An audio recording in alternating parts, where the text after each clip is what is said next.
저희 대학 동창들과 나누는 단톡방이 있습니다. 그런데 이제 거의 매일 우리 친구들 들으라고 읽어보라고 어디서 이렇게 좋은 문구들을 찾아서 그림과 연결된 글을 올리는 친구가 있습니다. 초등학교 동창이기도 하고 대학교 동창이기도 한데 지난 5월 29일에 올린 글이 다음과 같았습니다. 어제가 좋았고 오늘이 좋고 내일은 좋을 거야. 이 글을 올렸습니다. 그러면 친구들이 거기다가 아주 기분 좋은 그 표시를 댓글을 달겠죠. 그런데 정말 이 글처럼 어제도 좋고 현재도 좋고 내일도 좋으면 얼마나 좋겠습니까? 근데 과연 다 이렇게 현재와 과거와 미래가 다 좋기만 할까요? 그런데 만약 이와 반대로 정반대로 어제가 나빴고 오늘이 나쁘고 내일도 나쁠 거야 라고 한다면, 이런 글을 올린다면 여러분들은 어떻겠습니까? 아마도 사람들은 이 저주에 속한 글을 전혀 절대로 달가워하지 않을 것입니다. 이런 부분을 오늘 생각하면서 오늘 설교 말씀을 들으시면 좋겠습니다.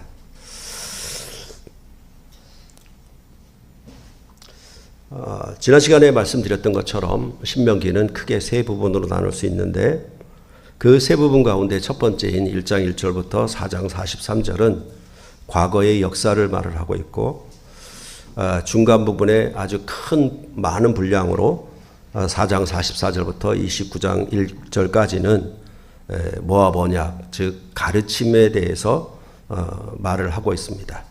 그리고 마지막 세 번째 부분인 29장 2절부터 34장 12절은 미래의 역사를 말하는 것으로 본다고 지난 시간에 여러분들에게 말씀을 드렸습니다. 그래서 성경은 항상 이처럼 역사 이야기 그리고 가르침, 이 두 가지가 한꺼번에 결합이 되어 있는 아주 독특한 문학 장르라고 말씀을 드렸습니다. 그러니까 모세오경이 쓰여질 당시의 고대 근동의 문학이나 아니면 신약 성경이 쓰여질 1세기의 그리스 로마 문헌에 전혀 나타나지 않는 아주 독특한 문학 장르인 것이라고 여러분께 말씀을 드렸었습니다. 그런데 이 세 번째 부분이 전체적으로 미래의 역사를 말하는 것인데도 지난 시간에 우리가 보았던 29장 2절로부터 9절은 과거의 역사를 먼저 포함해서 말했습니다.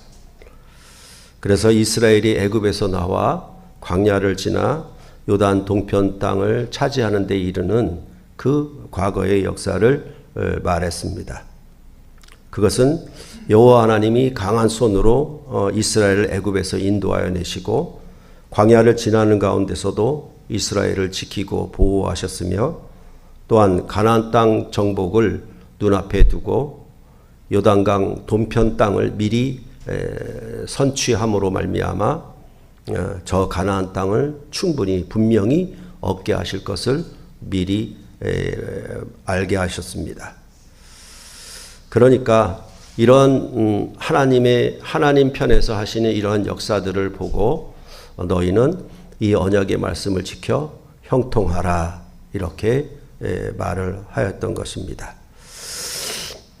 이러한 역사적인 과정은 사실 출애굽기를 다시 반복하는 것처럼 되어 있습니다.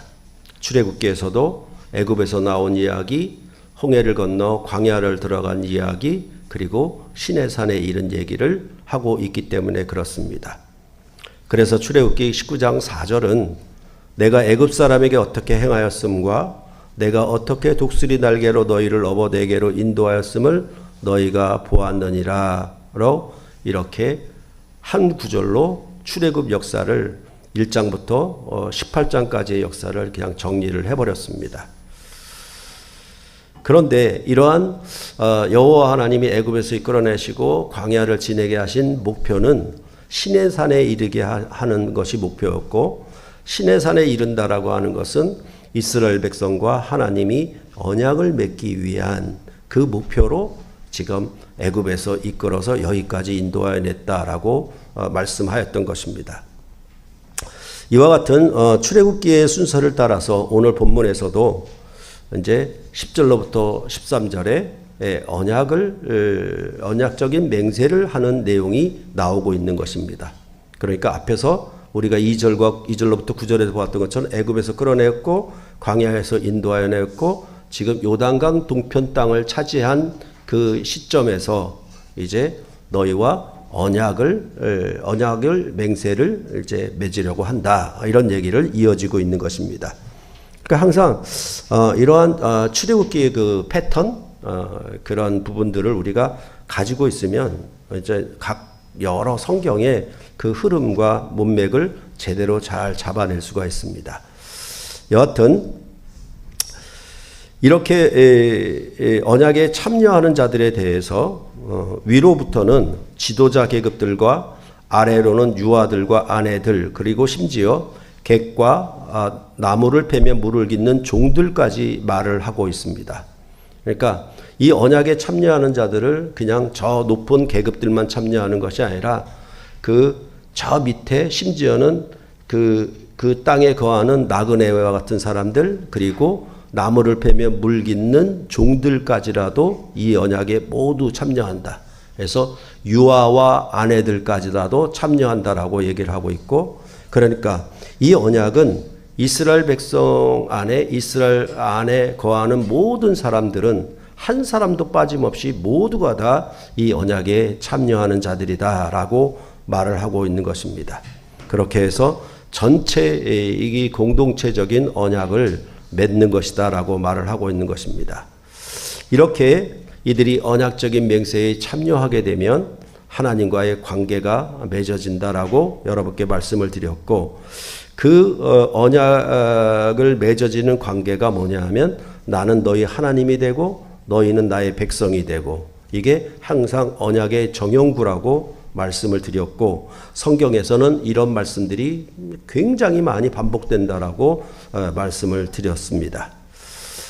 이런 것은 마치 결혼의 언약을 맺으면 너는 나의 신랑이 되고 나는 너의 신부가 되고, 그런 말과 똑같은 의미로 이제 이스라엘 백성은 언약을 맺으면 하나님의 백성이 되고 하나님은 그들의 왕으로 하나님으로 연결되는 관계가 맺는 그런 것이 된다라고 말씀을 하였던 것입니다. 그런데 이러한 언약들은 지금 이렇게 이스라엘의 전체 모든 사람들이 참여하는 여기 서 있는 사람들뿐만 아니라 너희 후세대에 오는 사람들까지도 포함된다라고 오늘 본문에 말하고 있습니다. 그렇기 때문에 사실은 뭐냐 하면 미래적인 얘기도 하고 있다라고 볼 수가 있는 것이죠. 그러니까 항상 우리나라와 일본이 위안부에 대한 얘기를 국가의 대통령이 가서 언약을 맺으면 그 다음 대통령들이 와도 그 언약은 그 다음 대통령들에게 영향을 미치게 되는 것이죠. 그런 의미로 여기서 말씀을 하고 있는 것입니다. 그러면서 이제 16절로부터 17절에서는 우리와 너희라는 것으로 또 그 공동체를, 이스라엘 백성을 둘로 분류해서 말하고 있습니다. 우리는 애굽 땅에서 살았던 자들입니다. 그리고 너희는 여러 나라를 통과하며 여러 나라 중에 있는 우상을 보았던 자들이다라고 분류를 합니다. 그러니까 이 말은 뭐냐면 출애굽 1세대가 있고 출애굽 2세대가 있어서 출애굽의 경험을 하지 못한 자들이 있으나 광야를 통과하면서 여기까지 와 있는 후세대 사람들을 우리와 너희로 전체로 이야기를 하고 있는 것입니다.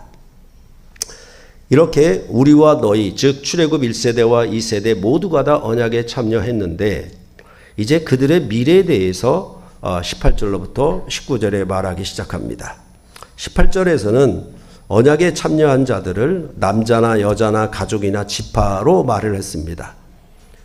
분명히 앞에서는 위의 계급부터 아래 계급까지 저 종들까지 말하는 방식으로 말을 했는데 여기서는 남자나 여자나 가족이나 지파 이렇게 말하는 걸 보면 여기서는 조금 더 그 공동체적인 성격, 가족 공동체적인 성격을 강화해서 다시 이스라엘 백성을 언약을 맺은 백성들을 이렇게 표현하는 것을 볼 수가 있습니다.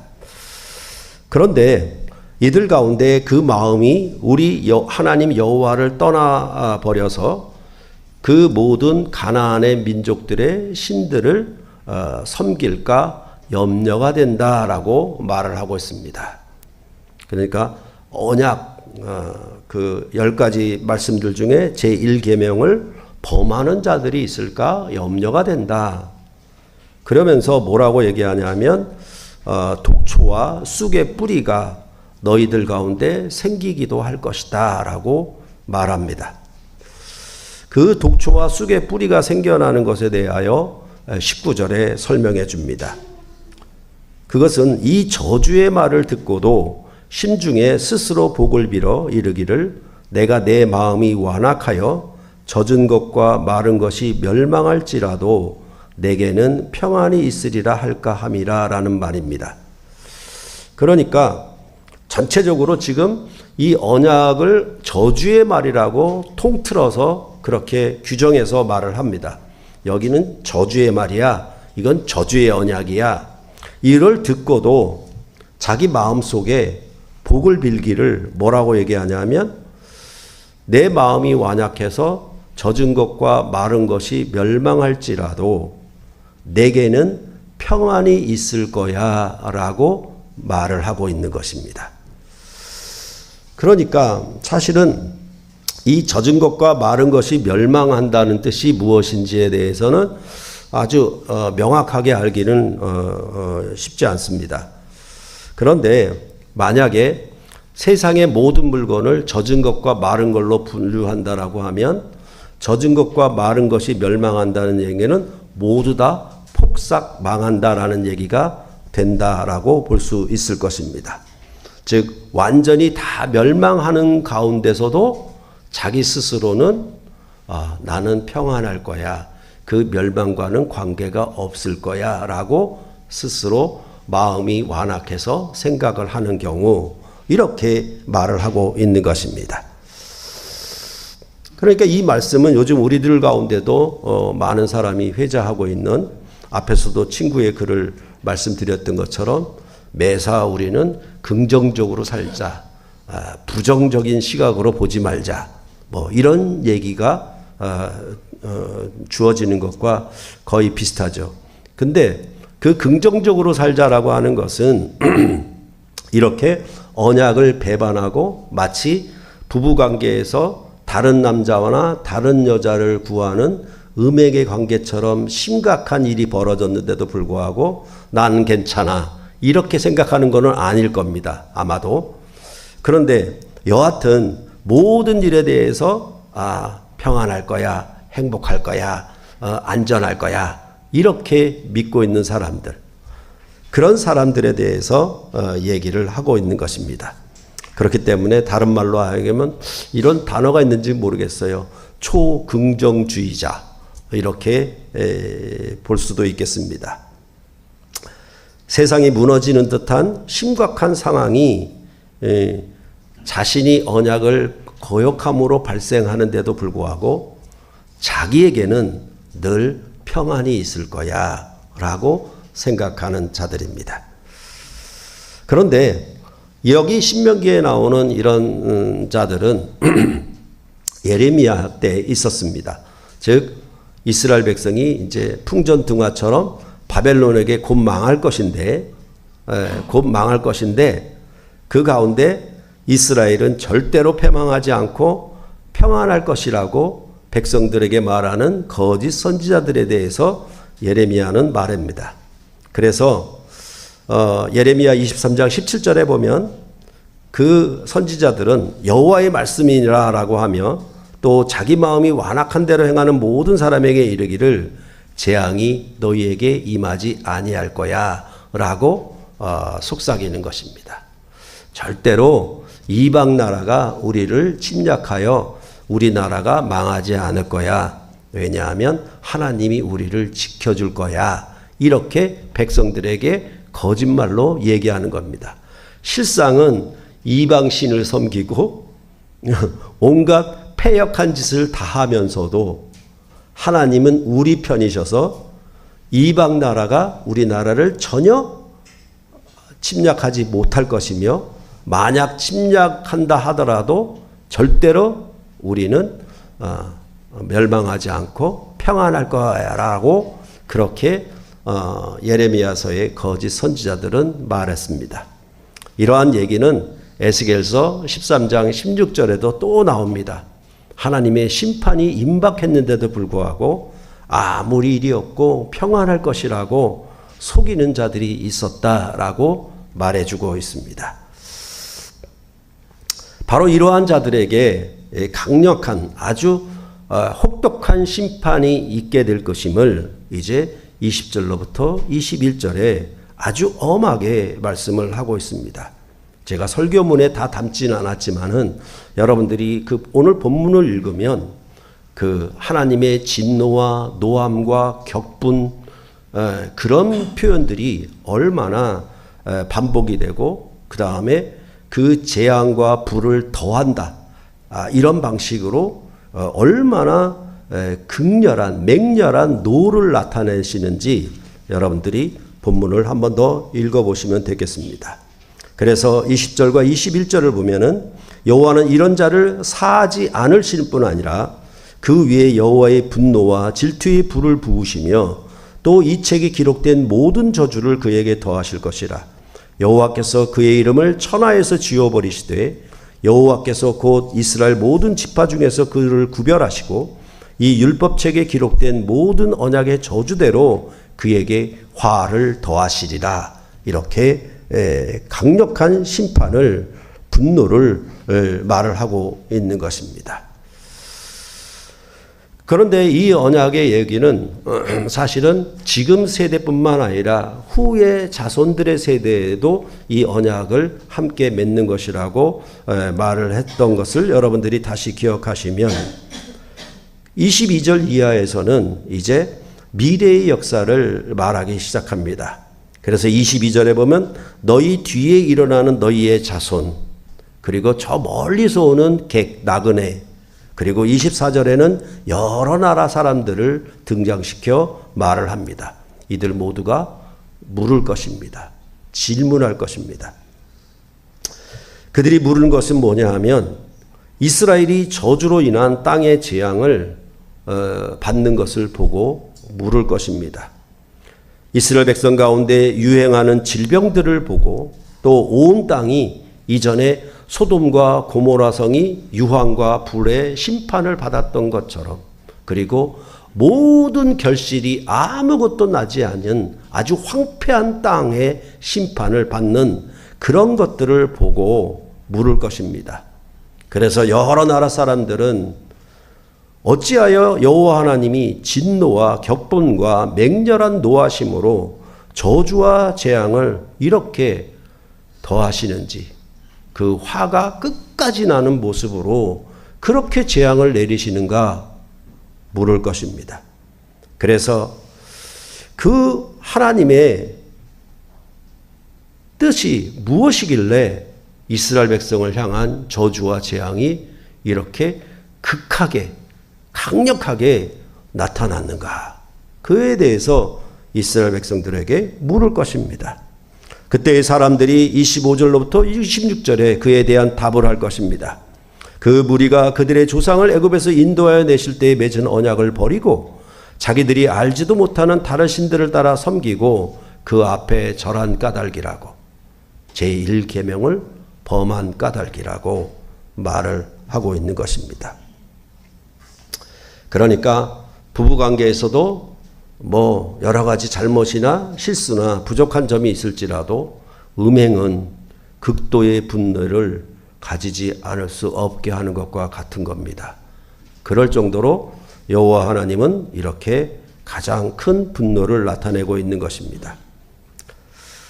그래서 이 모든 그 분노와 격분함을 언약에 기록된, 율법책에 기록된 저주대로 이제 이스라엘 백성을 가나안 땅에서 뽑아내어 다른 나라에 던져버릴 것이라고 말을 하는 것입니다. 다시 말씀드리지만 오늘 본문의 진노와 격분, 이런 표현이 얼마나 강하게 여러 번 나오는지 여러분들 다시 한번 보시기 바랍니다. 그런데 29절에서 참 매우 난해한 말씀이에요. 지금까지 신앙생활하면서 29절을 누가 얘기한 적도 없고 아무도 가르쳐 준 적이 없어요. 그래서 뭐 한 2, 3주 전부터 이제 굉장히 고민이 많았는데 29절 때문에 너무 힘들었어요. 뭐라고 얘기하냐면 감추어진 일은 우리 하나님 여호와께 속하였거니와 나타난 일은 영원히 우리와 우리 자손에게 속하였나니 이는 우리에게 이 율법의 모든 말씀을 행하게 하심이니라 라고 말씀하고 있습니다. 그래서 제가 얼마나 힘들었는지 설교 제목을 감추어진 일, 나타난 일 이렇게 아예 뽑아버렸습니다. 왜냐하면 이 29절이 결론 구절이기도 하기 때문에 그렇습니다. 그런데 감추어진 일은 하나님께 속했다. 나타난 일은 우리와 우리 자손에게 속했다. 그런데 이게 도대체 무슨 말인지, 그러면 감추어진 일이라고 하는 성경에 잘 나오는 비밀, 우리가 사경의 주제처럼 그리스도의 비밀, 그 말과 같은 말입니다. 비밀은 하나님께 속한 것입니다. 그러면 그게 어떻게 감추어진 일인가, 어떻게 비밀인가, 그것은 바로 그 다음 30장에 나오는 내용입니다. 그 30장에 나오는 내용은 이제 저 먼 미래에 그 바벨론에서 돌아오는 새 출애굽의 일들을 기록하기 시작합니다. 그러니까 나타난 일은 29장까지, 그리고 30장은 감추어진 일, 이렇게 보면은 될 것이라고 생각합니다. 그래서 신명기 오늘의 본문 이 감추어진 일, 하나님의 비밀은 이제 사도 바울이 말하기를 그리스도 안에서 성취가 되었다라고 말을 합니다. 사도 바울은 그리스도의 비밀을 깨달았다고 하며 이제 거룩한 사도들과 선지자들에게 성령으로 나타내신 것과 같이 다른 세대에서는 사람의 아들들에게 알리지 아니하셨다고 에베소서 3장 4절로부터 5절에 말합니다. 그러니까 옛세대 모세의 율법 아래 있는 자들에게는 나타내지 않았다. 그들에게는 감추어준 비밀의 일들이다 라고 얘기를 하고, 이제 사도들과 성령으로 말미암아 나타낸 일이라고 그렇게 사도 바울은 말을 하고 있습니다. 그러니까 신명기 관점에서 보면은 사도 바울과 신약 백성들에게 나타난 일은 감추어진 일이죠. 그리고 자기들이 걸어온 역사는 나타난 일이고요. 이런 부분에 대해서 성경은 말했습니다. 그리고 그 비밀에 대해서는 이는 이방인들이 복음으로 말미암아 그리스도 예수 안에서 함께 상속자가 되고 함께 지체가 되고 함께 약속에 참여하는 자가 됨이라 라고 그 비밀에 대해서 말을 했습니다. 즉 새 출애굽에서 예언했던 것처럼 이방인들이 들어오게 되는 천하 만민으로 만민이 기도하는 집을 짓는 그 일이 신명기 때는 감춰져 있었는데 새 출애굽을 통하여 바벨론에 돌아오게 되면 이제 그것이 성취가 되어서 그 비밀이 사도들과 성령들에게 나타낸 바 되었다. 이렇게 성경은 말을 하고 있는 것입니다. 이 그리스도의 비밀은 그리스도의 부활하심으로 드러난 것입니다. 그 일은 모세의 율법과 선지자의 글과 시편에 그리스도를 가리켜 기록된 모든 것이 이루어진 것입니다. 율법과 선지자를 언약대로 성취한 것이다 라고 말을 한 것입니다. 그 일은 여러분과 저를 죄와 사망의 권세로부터 인도하여 내신 일입니다. 이게 새 출애굽입니다. 그리고 부활하신 주님이 그를 믿는 모든 자들에게 새 언약의 말씀을 성령으로 주신 것입니다. 그로 말미암아 성령이 임한 공동체는 남녀노소 누구든지 모두가 다 하늘의 생명을 누릴 수가 있었다라고 사도행전은 오순절 성령 강림을 통해서 예루살렘 공동체에 나타난 새로운 생명과 새로운 공동체의 모습을 기록해 주었던 것입니다. 그리고 사도행전 전체를 보면은 이제 예루살렘으로부터 시작해서 유대와 사마리아와 로마까지 정복한 역사를 기록하고 있는 것입니다. 그렇다라고 하면 이제 신약의 교회가 서 있는 시점은 이스라엘 백성들처럼 애굽에서 나와 광야를 지나 요단 동편 땅을 차지한 그 시점에 서 있는 자들이 아니라 이제 신약 백성인 교회는 예수 그리스도의 죽고 부활하심을 통해서 죄와 사망의 권세로부터 인도함을 받아내고 이제 그 백성에게 성령을 부으사 예루살렘을 정복하고 유대와 사마리아를 정복하고 로마를 정복한 이 선치적인 역사, 하나님이 천하 만민을 구원하시는 그 일에 대하여 사도행전은 이미 얻은 것으로 그렇게 기록하고 있는 것입니다. 그러면 이제 사도행전 역사 뒤에 나오는 로마서나 고린도서나 에베소나 갈라디아서의 모든 그리스도인들은 바로 이런 하나님이 부활하신 역사 안에서 우리에게 주어진 우리가 기업으로 얻은 이 로마까지 점령한 역사의 토대를 두고 사는 것이다라고 우리가 볼 수가 있을 것입니다. 그런데 이 새 언약에도 분명 저주가 있는데도 불구하고 사람들은 이 저주의 말을 들으려고 하지 않습니다. 오직 믿기만 하면 구원은 이미 다 얻은 것이라고 달콤한 가르침에 빠져 있습니다. 어떻게 해서든 하나님의 주권으로 우리가 아무리 큰 잘못을 행한다 하더라도 하나님은 무한한 사랑이시니 다 구원할 것이라고 거짓된 평안을 가르치고 전합니다. 정말 독초와 쑥뿌리가 생겨난 것과 하나도 다를 바가 없는 것입니다. 여러분이 아시는 것처럼 신약의 교회는 은혜 위에 은혜가 임하는 엄청난 하나님의 사랑과 긍휼로 구원함을 얻었습니다. 물론 사도행전의 기록과 같이 복음이 전하여지며 구원받는 자의 수가 더하는 놀라운 역사도 있었습니다. 하지만 오늘 신명기의 저주와 재앙보다 더 큰 저주가 실제 교회의 역사 가운데 있어 왔다는 사실에 대해서는 우리는 눈을 감고 귀를 닫고 보려거나 듣지 않으려 한다는 사실에 큰 문제가 있는 것입니다. 어찌하든지 믿으면 구원이야. 네가 이렇게 하든 저렇게 하든 하나님은 너를 반드시 구원할 거야. 이게 뭡니까? 지금 나는 별짓을 다 해도 자기 스스로 마음이 완악하고 강팍해져서 다른 신에게 절을 하면서도 하나님보다 재물을 더 섬기면서도 나는 평안할 거야. 나는 구원할 거야. 그렇게 알도록 가르치는 것입니다. 엄청난 거짓 선생이죠.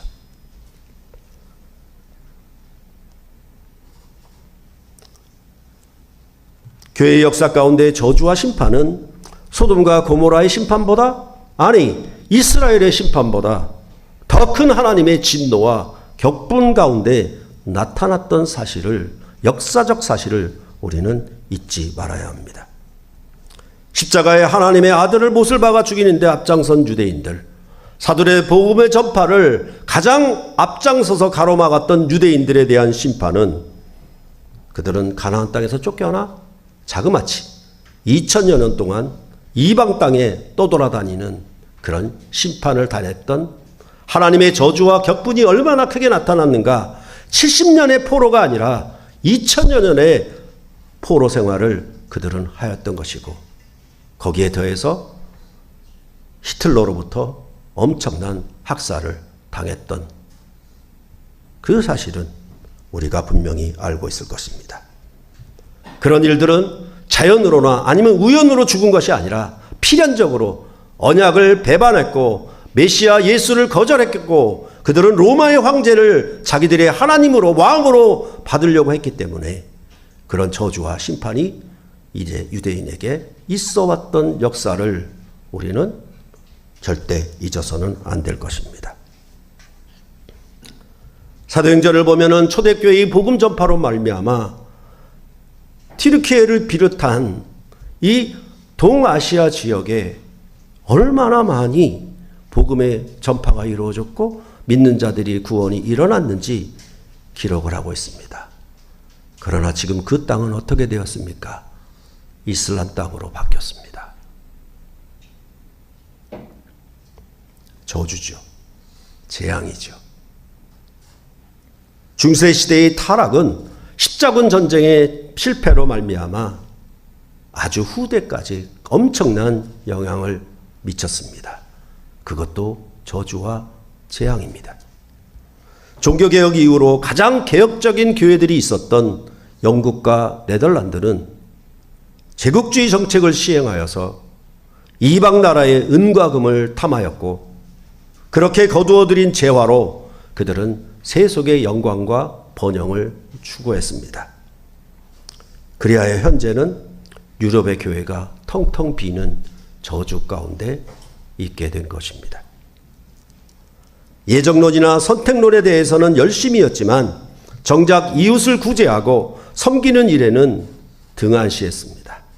성령의 신비주의와 이신칭의의 개인 구원에만 매달렸고 땅의 복을 하나님의 축복으로 착각하도록 만들어 버렸습니다. 그리하여 한국의 기독교도 이처럼 조롱과 멸시를 당하며 교회가 비게 되는 저주를 받고 있는 것입니다. 참으로 바른 복음으로 교제하는 자를 찾기가 어렵고 바른 예배를 드리는 교회를 찾기가 어려운 아주 막막한 어두컴컴한 그런 시대를 우리는 경험하고 있게 된 것입니다.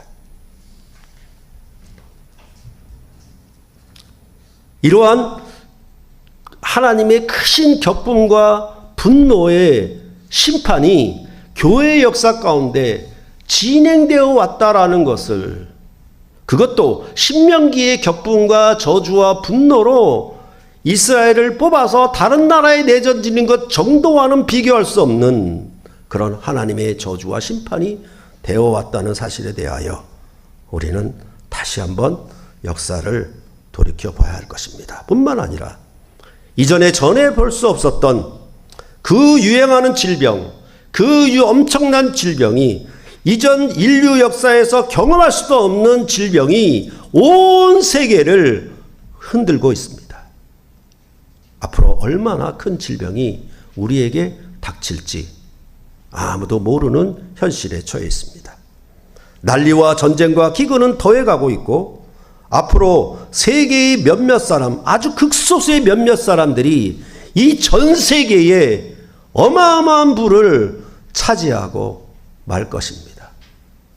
이제는 백만장자, 그 다음에는 억만장자 이렇게 얘기했는데 이제 뭐라고 부를지 모르겠어요. 경만장자라고 얘기해야 될지 모를 것입니다.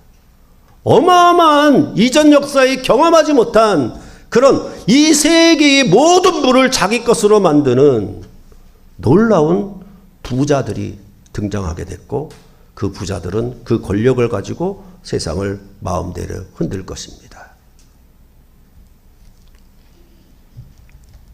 상대적으로 그 몇몇 사람을 제외한 수많은 인류는, 많은 사람들은 앞으로 어떻게 살아가야 할지 막막한 시대를 당하고 있는 것입니다.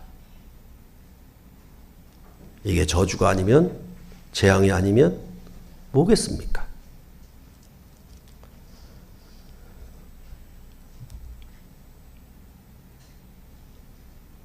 한 곳에서 일어나는 전쟁 하나가 온 세계를 힘들게 만들고 어렵게 만들고 있습니다.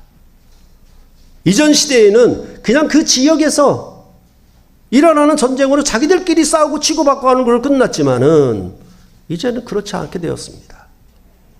전쟁의 피해가 글로벌화 되어 있어서 나는 아무런 잘못도 없고 나는 아무런 어떠한 손해도 끼친 적이 없는데 그 전쟁 하나에 모든 인류의 생명이 다 거기에 딸려 들어가게 되어 있습니다.